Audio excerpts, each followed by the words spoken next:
আল্লাহ রাব্বুল আলামিন বলেন, ওয়া হুয়া মাআহুম ইয ইউবাইয়িতুনা মা লা ইয়ারদা মিনাল কওল ওয়া কানা আল্লাহু বিমা ইয়ামালুনা মুহীতা। আল্লাহ পাক বলেন, তিনি তো ঠিক সেই সময়ও তোমাদের কাছে থাকেন যখন তোমরা নিজেদের ঘরের মধ্যে বসে কোনো এক জায়গায় বসে আল্লাহর মর্জির খেলাফ পরামর্শ করো, আল্লাহ তখনও তোমাদের কাছে থাকেন।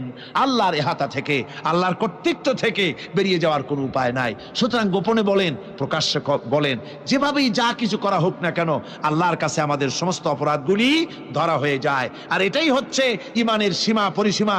তিলকা হুদুদ আল্লাহ ফালা তাতাদুহা, তিলকা হুদুদুল্লাহ, এটাই হচ্ছে আল্লাহর সীমানা।